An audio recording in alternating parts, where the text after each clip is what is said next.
Capítulo 6. Os amigos de Deus. Ele ofereceu-lhes intimidade, mas eles por sua própria escolha não poderiam tê-la. Enquanto escrevo esses capítulos iniciais, essa fome desperta em meu próprio coração. Falar dessas coisas atiça a chama, e aumenta meu desejo de perseguir aquele que nos ama tão maravilhosamente. Ele tem nos perseguido consistentemente como indivíduos neste romance de todas as idades. No entanto, este alguém tão digno de nossa busca não é uma captura fácil por si só. Ele é o grande santo rei e, como tal, deve ser reverenciado. Portanto, você certamente não pode falar em aproximar-se, sem abordar a questão do santo temor, a separação dos caminhos. Nesta conjuntura, mensagens amigáveis ao buscador e a verdade frequentemente se separam. Essas mensagens podem ser encontradas em qualquer denominação ou círculos. Falam de um Deus que deseja os homens e anseia por abençoá-los. Mas as mensagens erram porque omitem sua santidade. Frequentemente, isso é feito com boas intenções. Alguns viram ou experimentaram a tragédia do legalismo, enquanto outros simplesmente desejam ver as pessoas amadas e nutridas. Então, tragicamente, algumas mensagens são pregadas intencionalmente de forma incompleta para gerar um número maior de seguidores. Aqueles que fugiram das garras do legalismo e apenas pregam um Deus amoroso e compreensivo que compensa nossa ilegalidade e mundanismo, são reacionários em seus motivos e táticas. Este conselho não é obtido entrando na presença de Deus para ouvir por si mesmos a sua palavra. Se o fizessem, perceberiam que não há outra maneira de se aproximar dele a não ser pelo caminho limitado, tanto pelo amor santo quanto pelo medo. Essas mensagens pregam um Senhor fácil, às custas do próprio objetivo que tenta cumprir. Ao deixar de fora o temor do Senhor, em essência, exclui a sua presença dos homens, realizada em reverência. Há uma verdade sempre existente e constante a respeito de uma audiência em sua presença. É resumido nesta única escritura: Deus é muito para ser temido na Assembleia dos Santos, e ser reverenciado por todos aqueles ao seu redor. Salmos 89:7. Vamos ler a segunda parte do versículo novamente. Deus é para ser reverenciado por todos aqueles ao seu redor. Isso é sempre verdade e sempre permanece. Você nunca encontrará Deus manifestando sua presença em uma atmosfera onde ele não seja reverenciado. Ele não se aproximará ou habitará em um ambiente onde não seja tido com a maior honra, estima e respeito. Não importa quão bom seja o canto ou adoração, ou quão bom seja a pregação ou ensino, nem quão bíblico seja a oração, se não for temido, não se aproximará para se revelar. Não é diferente do que com Eli e seus filhos. Ao longo dos anos, quando entrei em auditórios onde centenas ou milhares de crentes estavam reunidos, houve inúmeras vezes em que, infelizmente, não havia um indício da presença de Deus. O motivo? Faltava medo santo entre as pessoas e às vezes até mesmo entre os líderes. As equipes de louvor e adoração podem ser excelentes, com bandeiras e dançarinos, e músicos e cantores habilidosos. Os serviços podem ser inovadores e de alta tecnologia com anúncios na mídia. O evento pode ser criativo e divertido onde as pessoas são saudadas com humor e temas de interesse, mas falta algo. A atmosfera está vazia da presença de Deus. O fato comovente é que a maioria dos presentes não tem consciência de como a atmosfera é verdadeiramente vazia. Neste ponto, deixe-me interpor que formas inovadoras de comunicação são novas e de forma alguma impedem a presença manifesta de Deus. Já estive em lugares de vanguarda e desfrutei da riqueza da presença de Deus. A presença de Deus tem nada a ver com tecnologia ou a falta dela, mas reflete a condição do coração. Nessas situações, o Senhor me leva a compartilhar sobre a obediência e o temor do Senhor, e cada vez que a chamada ao arrependimento é feita, eu testemunhei uma resposta majoritária, muitas vezes incluindo os próprios líderes. Quase sem falta, antes de uma oração ser proferida, a presença de Deus se manifesta e as pessoas começam a chorar. Por que isso acontece? Porque Deus é atraído para aqueles que o amam, honram e o temem. Por esta razão, Tiago diz: aproxime-se de Deus e ele se aproximará de você. Limpe suas mãos, vocês pecadores, e purifique seus corações, seus vacilantes. Tiago 4, 8 e 9. Em uma análise inicial deste versículo, você pode pensar que Tiago está falando com os não salvos, já que geralmente nos referimos aos não regenerados como pecadores. Ainda assim, 15 vezes em seu discurso, Tiago se refere à sua audiência como irmãos. Ele está falando com aqueles que nasceram de novo. Então vamos dar uma olhada na palavra para pecador, é a palavra grega, amartolos. Vini define a palavra para significar literalmente, aquele que erra o alvo. É apropriado que essa palavra possa se referir a uma pessoa não salva, mas também é usada em referência a um cristão. Nesse contexto, isso se refere a um crente que está errado em seu pensamento, o que, por sua vez, cria ações ou comportamentos errados repetidos. Ele continua: purifiquem seus corações duvidosos. Com essa declaração, ele vai à questão básica de por que o crente está perdendo o alvo. É muito importante entendermos que o temor do Senhor começa no coração e se manifesta em nossas ações externas. Deus a certa altura disse sobre os seus, e observe as palavras, aproximar-se, essas pessoas se aproximam com suas bocas e me honram com seus lábios, mas afastaram seus corações de mim, e seu temor por mim é ensinado por mandamento de homens. Isaías 29:13. Aproximar-se de Deus sempre começa em um coração que teme e ama a Deus mais do que qualquer pessoa ou qualquer outra coisa. Não são apenas ações externas, mas o motivo do coração. Portanto, ao definir inicialmente o temor do Senhor, devemos primeiro abordar a atitude do coração. Vamos começar. Temer a Deus é estimar, honrar e tê-lo em alta consideração, bem como para venerar, ficar em temor e reverenciá-lo. É tremer com o maior respeito por ele, sua presença e seus comandos, bem como desejos. Este é apenas o começo. Se achegando a Deus com irreverência. Às vezes, para entender o que algo é, ajuda a saber o que não é. Um excelente exemplo de abordagem da presença de Deus, sem o santo temor, é visto na vida dos 2 filhos de Arão. Antes de terminar o tabernáculo, o Senhor instruiu Moisés: agora leva Arão, teu irmão, e seus filhos com ele, dentre os filhos de Israel, para que me ministre como sacerdote, Arão e os filhos de Arão, Nadab, Abiú, Eleazar e Itamar. Êxodo 28:1. Esses homens foram designados e treinados para ministrar ao Senhor e ocupar-se com o povo. Eles foram autorizados a chegar perto de sua presença. Seus deveres e parâmetros de adoração foram delineados por instruções específicas passadas de Deus a Moisés. Após o treinamento, eles foram consagrados. Então a presença de Deus encheu o tabernáculo e seu ministério começou. Mas para os 2 foi de curta duração, mesmo depois que a glória do Senhor foi revelada no tabernáculo. Um pouco depois, Nadab e Abiú, filhos de Arão, tomaram cada um o seu incensário e puseram fogo nele. Puseram incenso sobre ele e ofereceram fogo profano perante o Senhor, o que ele não lhes havia ordenado. Levítico 10:1.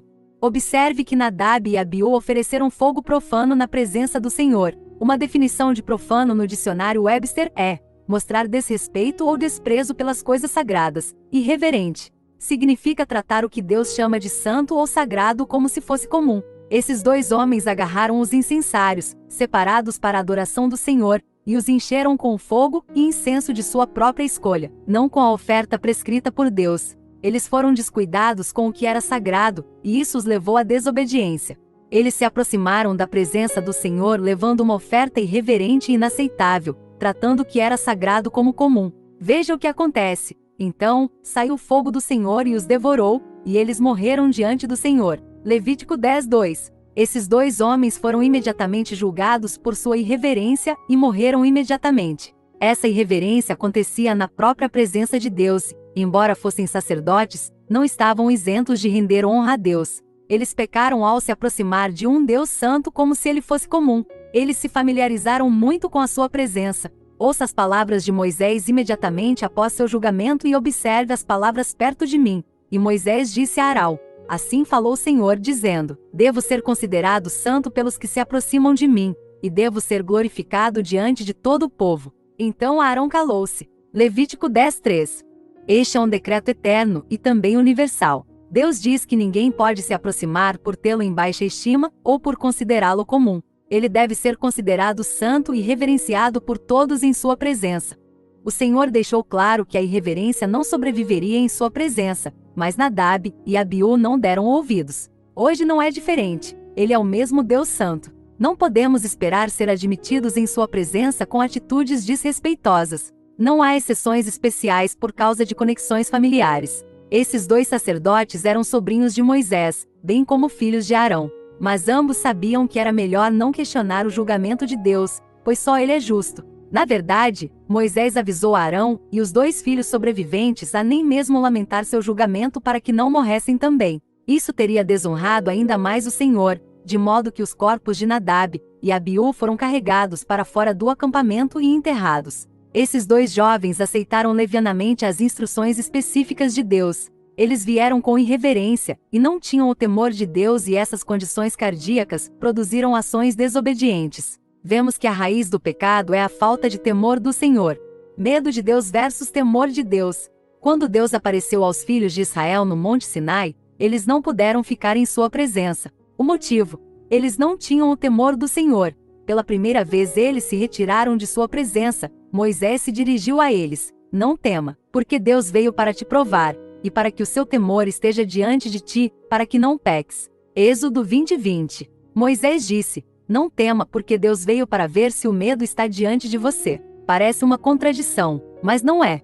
Moisés estava diferenciando entre ter medo de Deus e temor do Senhor. A diferença é enorme. A pessoa que tem medo ou medo de Deus tem algo a esconder. Ele não quer se aproximar, porque a pura luz da presença de Deus irá expor o que ele esconde. Paulo nos diz: todas as coisas que estão expostas se manifestam pela luz, Efésios 5:13.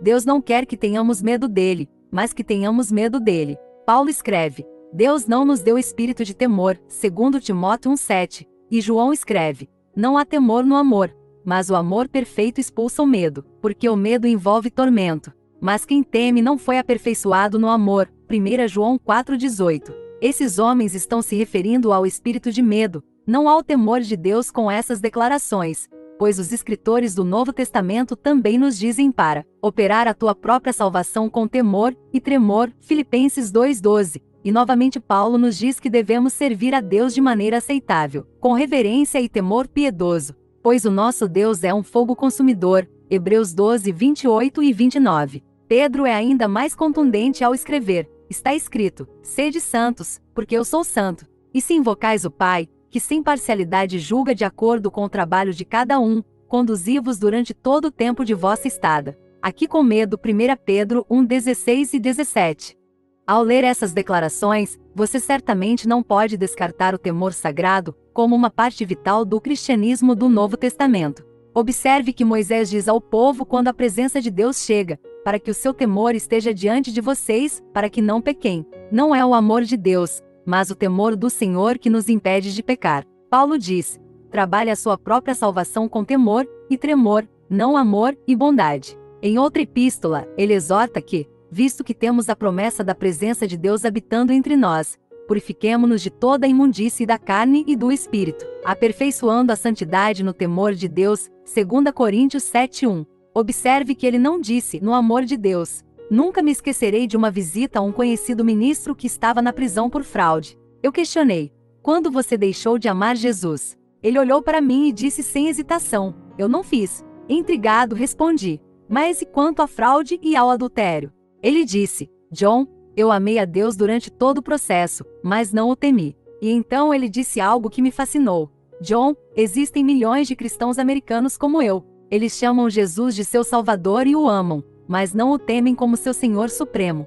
Uma luz se acendeu dentro de mim naquele ponto. Percebi que podemos amar uma imagem de Jesus, que criamos de nossa própria imaginação e compreensão, mas não é o Jesus real, pois as Escrituras nos dizem que o temor do Senhor é o começo, ou ponto de partida para conhecer a Deus intimamente. Ver Provérbios 1:7-2:5. Percebi que esse homem amava uma imagem distorcida de Jesus. Oh, se eles me temessem! Moisés deixa bem claro: é o temor do Senhor que nos impede de pecar, e o pecado nos separa da intimidade com Deus. O Senhor disse a seu povo do convênio: as tuas iniquidades te separaram do teu Deus, e os seus pecados esconderam de você o rosto dele. Isaías 59:2. Observe que ele disse que nossos pecados nos separaram dele, não ele de nós. Ele está falando com os seus quando faz esta declaração, não com os pagãos. Somos nós que nos separamos da intimidade com Deus, e a raiz é a falta de temor santo.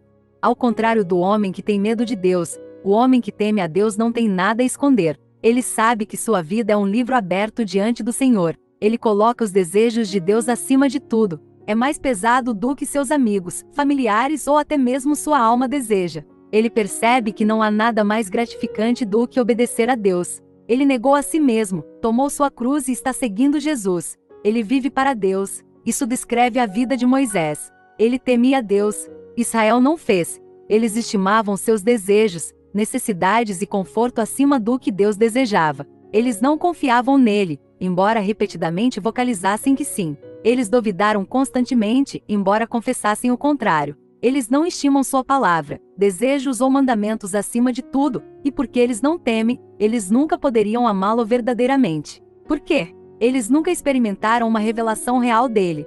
É por isso que eles se retiraram de sua presença. Havia questões a serem escondidas da luz de sua presença. Eles sabiam que, em algum nível, essa luz os forçaria a lidar com essas questões e escolher a quem serviriam. Enquanto Israel recuava, Moisés se aproximava. Ele deve agora dizer ao Senhor que as mesmas pessoas que ele tão poderosa e maravilhosamente libertou da escravidão e trouxe para si não queriam se aproximar mais. Moisés temeu o momento, mas Deus já sabia, e surpreendeu Moisés ao responder: Tenho ouvido a voz das palavras deste povo, que eles vos falaram. Eles estão certos em tudo que falaram. Deuteronômio 5:28. Posso imaginar o choque no rosto de Moisés. Ele não apenas foi pego sem saber do conhecimento de Deus sobre suas palavras. Não é incrível como esquecemos que ele sabe de tudo, mas que chocante descobrir que os filhos de Israel estavam finalmente certos no que disseram. Moisés então deixou escapar algo como: Por que eles não podem se aproximar de você? Você pode ouvir a tristeza na voz de Deus enquanto ele explica, porque as pessoas não podem se aproximar. Que eles tivessem um coração tal que me temessem e sempre guardassem todos os meus mandamentos. Deuteronômio 5:29. Com sua resposta, Deus deixou duas coisas claras como cristal. Primeiro, é impossível aproximar-se de Deus se faltar o temor santo. E segundo, a evidência desse medo é a obediência aos seus mandamentos. Os filhos de Israel sabiam falar o que falar e aparentar ser, mas seus corações estavam sem o temor de Deus. Sempre começa em nosso coração e se manifesta em nossa obediência. O Senhor então faz uma das declarações mais trágicas do Antigo Testamento. Ele passa esta mensagem por meio de Moisés ao seu povo. Vai e diga a eles: voltem para suas tendas. Deuteronômio 5:30. Como o coração de Deus deve ter se partido, e quão pesado estava o coração de Moisés quando ele voltou. Mesmo agora, meu coração sente o peso disso. Deus os tirou do Egito por um motivo: trazê-los para si. E eles não perceberam. Ver Êxodo 19:4. Este foi seu propósito divino em sua grande libertação. No entanto, quando surgiu a oportunidade de se revelar, eles recuaram. Eles não podiam ficar em sua presença, porque não o temiam. Eles voltariam para suas tendas e permaneceriam longe de sua presença e voz. Ele ofereceu-lhes intimidade, mas eles, por sua própria escolha, não poderiam tê-la. Amizade com o Senhor. Por outro lado, ouça as palavras que Deus fala a Moisés depois de dizer ao povo para voltar para suas tendas. Mas quanto a você, fique aqui comigo, e eu falarei com você. Deuteronômio 5:31. Uau! Fique aqui comigo, e eu falarei com você. Que êxtase! Que alegria absoluta! Que privilégio insondável! Moisés é convidado a permanecer e ouvir o coração de Deus. Não há nada melhor em todo o universo. Ser convidado a permanecer na presença daquele que é infinito em amor, sabedoria, conhecimento e poder, para estar perto daquele que todo o céu adora e anseia. Moisés recebeu este convite. Moisés abraçou o temor do Senhor, e, portanto, poderia ter comunhão íntima com ele. Vemos a evidência disso nas palavras do salmista. Ele revelou os seus caminhos a Moisés e os seus atos aos filhos de Israel. Salmos 103:7. Moisés frequentemente sabia o que Deus faria antes mesmo de fazê-lo, porque o Senhor compartilharia seu coração com Moisés enquanto ele permanecesse perto do mesmo lugar onde o povo não poderia ir. Israel conhecia Deus por meio de suas respostas às suas orações. Eles não conheciam sua motivação, desejos, planos ou qualquer outra coisa profunda de seu coração.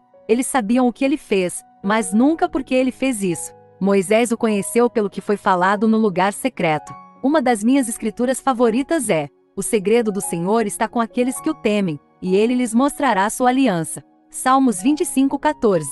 Sem mudar o contexto, poderíamos dizer assim: os segredos do coração do Senhor estão com aqueles que o temem, e ele lhes mostrará seus caminhos de aliança. Todos nós temos segredos, nem todos são ruins, mas não os compartilhamos com conhecidos. Em vez disso, os confiamos a amigos próximos, aqueles de quem temos relações íntimas e em quem confiamos. Há um bom motivo para isso. Sabemos que eles nunca usarão as coisas preciosas do nosso coração para nos machucar ou tirar vantagem de nós. Sabemos que eles vão lidar com o que é precioso para nós com cuidado. Sabemos que eles não interpretarão mal o que compartilhamos, nem distorcerão para seu ganho. Eles conhecem nosso coração e têm nossos melhores interesses em mente.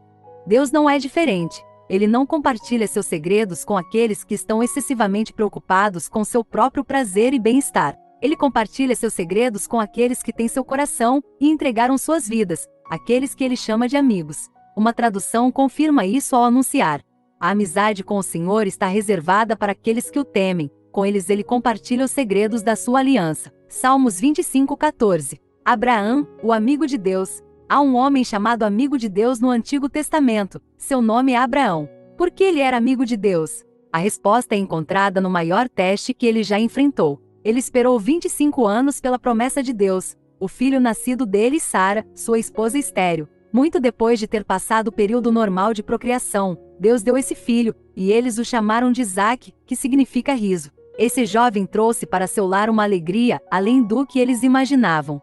Deus observou esta família de perto enquanto um terno amor crescia entre Abraão e seu amado Isaque. Chegou a hora de um teste e Deus pediu a Abraão: toma agora teu filho, teu único filho Isaque, a quem amas, e vai à terra de Moriá, e oferece-o ali como holocausto. Gênesis 22:2. Você pode imaginar o choque de Abraão com este pedido? Este era o filho prometido, o mesmo que ele esperou pacientemente por 25 anos. Ismael já havia sido expulso, ele ficaria sem nada. Por que agora, quando o vínculo de amor era tão forte? Por que Deus esperou tanto? Por que ele não pediu isso quando era criança? Muitos estudiosos da Bíblia acreditam que Isaque tinha 33 anos na época. Você pode imaginar aquela noite? Uma luta deve ter ocorrido na alma de Abraão. Como Deus poderia pedir isso a ele? Tudo estava indo como planejado. Isaque um dia se casaria, e seus descendentes produziriam as nações e reis que Deus havia prometido. Como Deus pode pedir por sua vida tão cedo? Você pode ouvir as perguntas que guerreavam contra sua alma.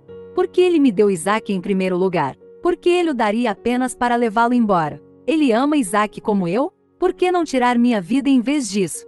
No entanto, algo em Abraão passou por cima de todas essas questões e conselho: seu temor do Senhor. Deus havia falado e ele obedeceria. Lemos: na manhã seguinte, Abraão se levantou e selou seu jumento. Ele levou consigo 2 de seus servos e seu filho Isaque. Depois de cortar lenha suficiente para o holocausto, partiu para o lugar de que Deus lhe havia falado. Gênesis 22:3. Observe as palavras: cedo na manhã seguinte. Você já ouviu alguém dizer: Deus tem lidado comigo sobre isso nos últimos meses, eu apenas não fiz isso ainda. Eles apenas revelaram a falta de temor do Senhor. Temer a Deus é tremer de sua palavra. Isso significa que obedecemos mesmo que não vejamos a razão ou benefício disso. Significa que obedecemos mesmo quando não entendemos. É obediência mesmo quando dói. Como mensageiros do Evangelho, prestamos um grande desserviço ao corpo de Cristo. Com demasiada frequência, desenvolvemos uma abordagem de obediência apenas quando o benefício é percebido. Dizemos coisas como: se você der, então Deus dará. Ou se você orar, então Deus o fará. Ou se você obedecer, então Deus o fará. É quase uma mensagem do tipo: venha a Jesus para receber. Eu acredito que ele abençoa? Absolutamente. No entanto, as bênçãos nunca devem ser nosso motivo para servi-lo. Devemos servir com base em quem ele é, não por causa do que ele pode fazer por nós. A obediência de Abraão foi imediata quando ele viajou 3 dias para a montanha que Deus lhe mostrou. Por que Deus não escolheu um lugar mais próximo? Por que uma jornada de 3 dias? Eu creio que ele deu a Abraão tempo para pensar sobre isso, até mesmo para voltar atrás. Uma coisa é se mover inicialmente quando você ouve a voz de Deus, mas e quanto ao seguimento?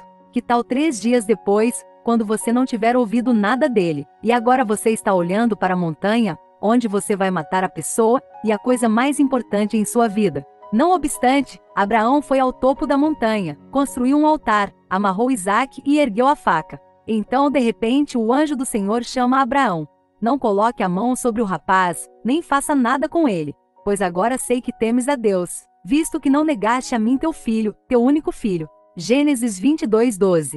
Como Deus sabia que Abraão o temia? Porque ele obedeceu mesmo quando não entendeu, mesmo quando doeu, e mesmo quando não era para seu próprio benefício. Deus observou enquanto Abraão colocava os desejos do Senhor acima de tudo. Deus então soube: este é um homem a quem posso me revelar, e com quem posso compartilhar o meu coração. A face de Deus revelada. Imediatamente após isso, Abraão ergueu os olhos e viu um carneiro preso no matagal, e de seu coração veio o grito: Jeová Jire, ó, que significa o Senhor que provê.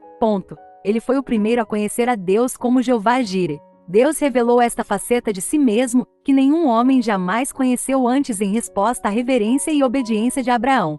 Você pode me conhecer como John Bevere, o autor. Alguns de vocês podem me conhecer como John Bevere, o orador. Mas a outra, o nome dela é Lisa, e ela me conhece como John, o marido. Ela é minha amiga íntima e também minha esposa, e eu compartilho segredos com ela que ninguém mais conhece. Há filhos que me conhecem como John Papai. Eu interajo com eles de maneiras que apenas pai e filhos compartilham. Você também tem pessoas assim em sua vida. Deus não é diferente. Deus compartilhou com Abraão coisas que ninguém mais sabia. O Senhor até mesmo compartilhou seus planos com Abraão e permitiu que ele expressasse suas opiniões. Eles discutiram isso juntos.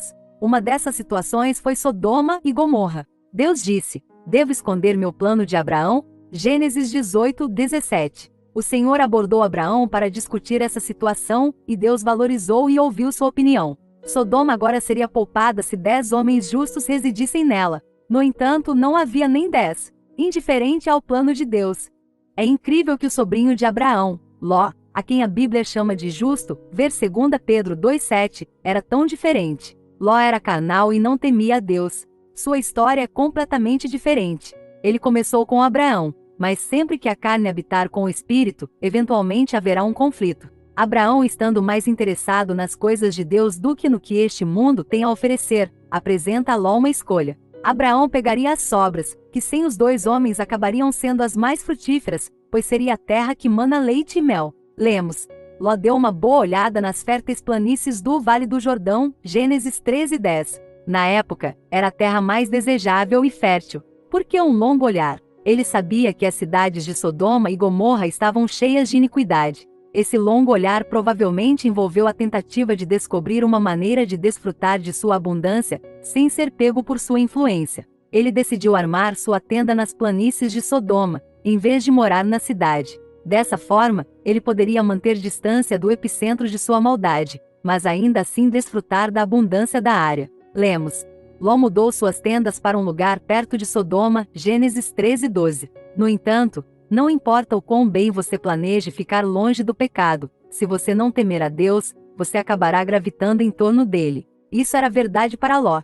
Ele começou em uma tenda na planície, mas 6 capítulos depois ele tinha uma casa dentro dos portões de Sodoma. Ver Gênesis 19:2. Sodoma estava prosperando e próspera. Eles não tinham ideia de que estavam a apenas algumas horas de serem varridos da superfície da terra. Isso não deveria nos surpreender. O que é alarmante, porém, é que Ló também não sabia. Deus envia anjos para avisá-lo, mensageiros de misericórdia. Em contraste está Abraão, que teme a Deus e conhece seu conselho íntimo antes mesmo de ser finalizado, enquanto Ló é tão ignorante quanto os pecadores de Sodoma. Abraão é amigo de Deus porque o temia. O verdadeiro Jesus? Ao examinar a vida de Moisés e Abraão à luz do temor do Senhor, expandimos ainda mais a definição. O temor do Senhor abrange tanto o amor pelo que Deus ama quanto o ódio pelo que Ele odeia. O que é importante para Ele se torna importante para nós, e o que não é tão importante para Ele não é tão importante para nós. Tornamos suas prioridades e desejos nossos. A manifestação do temor do Senhor é a obediência inabalável aos desejos e vontades de Deus. De acordo com as Escrituras, quando abraçamos o temor do Senhor, Deus se aproxima. Uma vez que Ele é encontrado intimamente, a intensidade de nosso amor por Ele aumenta. Amamos o Deus vivo e verdadeiro revelado, não apenas uma percepção dele. Sem um temor profundo e permanente do Senhor, meramente professamos um amor sem um verdadeiro e íntimo conhecimento dele. Nós sabemos sobre ele, mas não o conhecemos. Portanto, nossa afeição é dirigida a uma imagem de Jesus, formada em nossa imaginação, ao invés do verdadeiro sentado à direita do Pai. Pode ser comparado à maneira como os fãs olham para as estrelas de Hollywood ou grandes atletas. Eles amam a imagem que a mídia retrata dessas superestrelas por meio de entrevistas e artigos de jornal. Seus nomes se tornaram comuns nas famílias americanas. Já ouvi fãs falarem como se essas celebridades fossem amigas íntimas. Eu vi suas emoções serem absorvidas pelos assuntos pessoais das celebridades, como se fossem uma família. Mas se eles os conhecessem pessoalmente, poderiam achar a pessoa real muito diferente da imagem comercializada. A relação entre celebridades e fãs é unilateral. Se eles se encontrassem, haveria poucos pontos em comum, e menos ainda sobre o que conversar, porque eles não se conhecem verdadeiramente. Também vi essa dinâmica na igreja. Muitos falam sobre o Senhor como se ele estivesse muito perto, mas, ao ouvir a conversa deles, você tem a sensação de que falam de alguém que só conhecem, não conhecem. Eles conhecem a conversa, mas não a voz, os atos, mas não seus caminhos, o que ele disse, mas não o que ele está dizendo.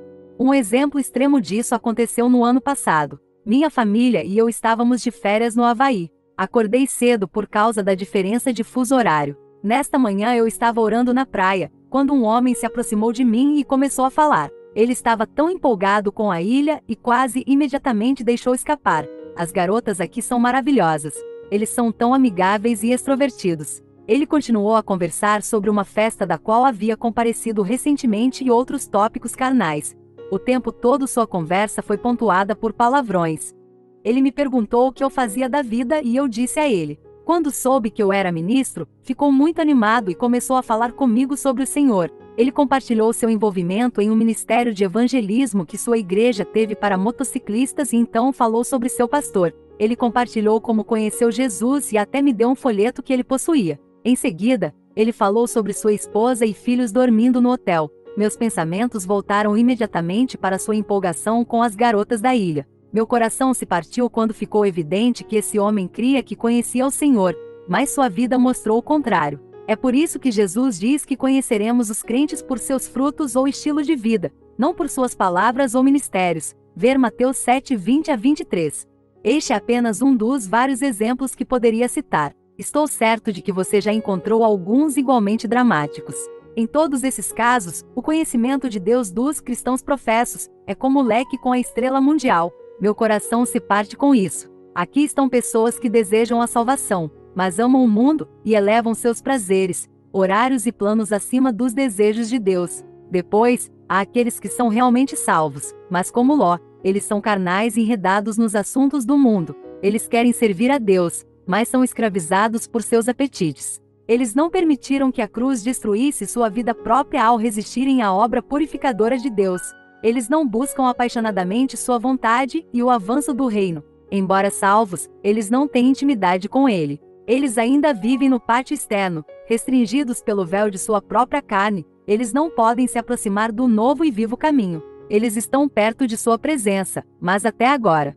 Aqueles que vivem no átrio externo não conseguiram perceber porque ele os libertou da opressão do mundo. Eles perdem o grande chamado de conhecer a Deus intimamente. Eles amam as mensagens que falam do amor, bênçãos, proteção, provisão e abundância de Deus, e tudo isso é verdade, mas eles evitam o que lida com questões do coração. Eles escolheram coisas que não podem satisfazê-los, enquanto passam pela fonte da água viva que habita em seus próprios corações. Devemos deixar claro que Deus deseja um relacionamento íntimo conosco, e que Ele é santo e não será zombado. Ele pagou um preço tão alto para nos trazer a si mesmo. Como podemos permanecer amigos deste mundo? Tiago avisa antes de sua exortação para se aproximar. Não sabeis que a amizade com o mundo é inimizade com Deus? Tiago 4:4. Ele continua dizendo que se buscarmos as paixões mundanas, nos tornamos inimigos de Deus. Lembre-se, ele está falando aos crentes. Paulo também usa termos inequívocos, porque a graça de Deus, que traz a salvação, apareceu a todos os homens, ensinando-nos que, negando a impiedade e as concupiscências mundanas, devemos viver sobriamente, retamente e piedosamente na época presente. Tito 2:11-13. Novamente, é por isso que Paulo nos diz para desenvolver nossa salvação com temor e tremor. Amigos de Jesus. Frequentemente, ouvimos mensagens que proclamam que todos os que recebem Jesus agora são seus amigos. Espero que agora você perceba que Deus não é um amigo de grupo barato. Uma vez, enquanto orava, ele clamou: "Pergunte ao meu povo se eles querem que eu seja tão fiel a eles como eles têm sido a mim?" Jesus não veio como Salvador para que todos pudessem se juntar ao seu clube dos nascidos de novo. Ele está procurando relacionamento com aqueles que o amam como ele os amou. Aqui encontramos sua amizade. Isso é confirmado por suas próprias palavras. Vocês são meus amigos se fizerem tudo o que eu lhes mando. João 15:14. Existem parâmetros colocados na amizade com Jesus. Ele não disse: "Vocês são todos meus amigos, se acreditam que eu sou o Cristo." Em vez disso, ele disse: "Vocês são meus amigos, se fizerem tudo o que eu lhes mando." Já discutimos neste capítulo que o poder de fazer tudo o que ele manda se encontra no temor do Senhor. Jesus fez essa declaração depois que Judas saiu para traí-lo. Se continuarmos no versículo seguinte, encontraremos Jesus se dirigindo aos 11. Já não vos chamo servos, João 15:15. O fato de ele ter dito, não mais, indica que houve um tempo em que ele os considerava servos, mas agora havia um novo nível. Após esta declaração, ele continua, pois um servo não sabe o que seu senhor está fazendo, mas chamei-vos de amigos, porque tudo que ouvi de meu pai vos fiz saber. João 15:15. Observe que os amigos do mestre sabem o que está fazendo. Eles conhecem seus caminhos. Por que agora são chamados de amigos e não no início de seu relacionamento? A resposta é que eles provaram sua lealdade e obediência ao o seguirem em provações e momentos difíceis, bem como se alegraram com ele nos milagres e bons. Sua fidelidade foi evidenciada por sua obediência. Sua declaração se estende a todos os que invocam seu nome. Vocês são meus amigos, se fizerem tudo o que eu lhes mando. Observe que ele deixou bem claro, a amizade é reservada para aqueles que o obedecem. Isso reflete o que vimos no livro de Salmos. A amizade com o Senhor está reservada para aqueles que o temem. Por que Deus impediria a amizade? Acredito que seja para nos proteger dos perigos da familiaridade. Lembre-se dos filhos de Arão e da exortação dada a seu pai Arão. Devo ser considerado santo pelos que se aproximam de mim. Isso aconteceu novamente no Novo Testamento, quando um homem e sua esposa entraram na presença de um Deus santo com familiaridade doentia. Eles morreram em sua presença. Ver Atos 5:1-11. Grande temor apoderou-se da igreja quando o corpo de crentes compreendeu a seriedade da falta de reverência. Novamente, Deus deve ser reverenciado por todos os que estão ao seu redor. No ano passado descobri um segredo maravilhoso. Ao entrar em meus momentos de oração, evitava palavras e apenas meditava no maravilhoso esplendor e grandeza de meu Pai. Eu pensaria na magnificência de Jesus e na gloriosa batalha que ele venceu para que eu fosse sua. Pensei em seu espírito maravilhoso e no fato de que ele escolheu viver comigo. Como tudo isso é opressor. Descobri, fazendo isso, antes mesmo de pronunciar uma palavra minha, que a presença do Senhor me encontraria. Intrigado com a facilidade de entrar em sua presença, perguntei ao Espírito Santo. Ele falou ao meu coração, filho, o que Jesus disse aos seus discípulos para fazer quando os ensinou a orar? Eu recitei a oração do Senhor, Pai nosso que estás nos céus, santificado seja o teu nome. Eu fiquei chocado, gritei de alegria. É isso, aí está. Desde o início ele deve ser considerado santo, santificado seja o teu nome. Devemos entrar em sua presença por meio de santa reverência. Quantos anos recitei esta oração, sem perceber o que Jesus estava realmente dizendo? A chave para os tesouros da vida. O temor do Senhor é a chave para a intimidade com Deus e a base para a vida. Isaías nos diz: o Senhor é exaltado porque habita nas alturas, ele encherá Sião, a igreja com justiça e retidão. Ele será o alicerce seguro de sua época, um rico estoque de salvação, sabedoria e conhecimento. O temor do Senhor é a chave desse tesouro. Isaías 33, 5 e 6. O temor sagrado abre o tesouro da salvação, sabedoria e conhecimento. Por quê?